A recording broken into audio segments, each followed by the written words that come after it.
नमस्कार. मी दिलीप वळसे पाटील, विधानसभा सदस्य आंबेगाव. गेल्या काही दिवसापासून FDA च्या माध्यमातून राज्यामध्ये वेगवेगळ्या व्यवसायावर तपासणी करून त्यांच्यावर कारवाई हाती घेण्यात आलेली आहे. आंबेगाव तालुक्यामध्ये सुद्धा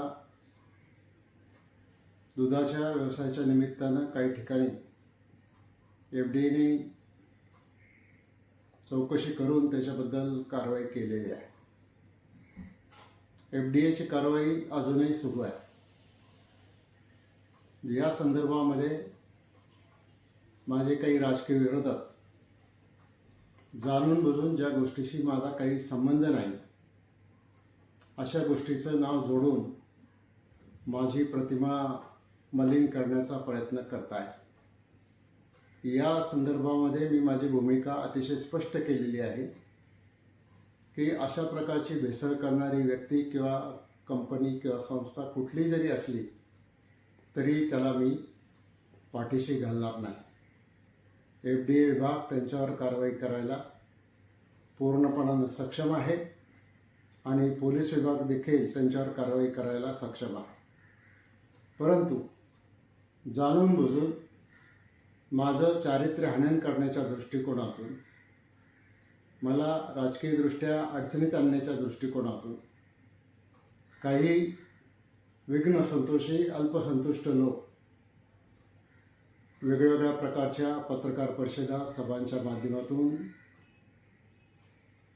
भूमिका मांडून माझ्यावर खोटे नाटे आरोप करत आहेत. या संदर्भामध्ये मी पहिल्यांदाच हे स्पष्ट करू इच्छितो, अशा प्रकारच्या भेसळीच्या प्रकरणामध्ये माझा कुठलाही संबंध आढळल्यास मी सार्वजनिक जीवनातून निवृत्त व्हायला तयार आहे.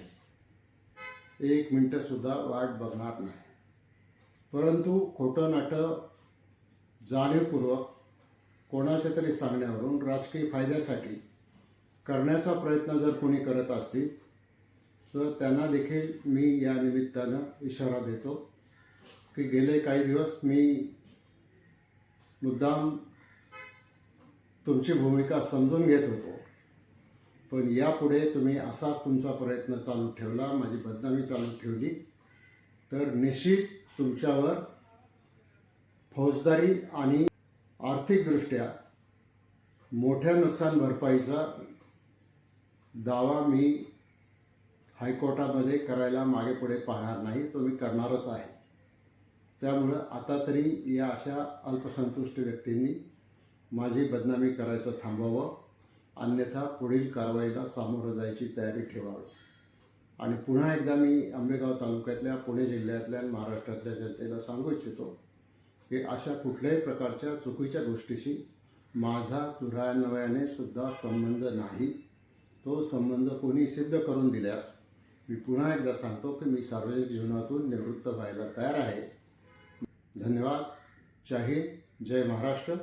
शेवटी सत्याचाच विजय होतो, सत्याचाच विजय होईल.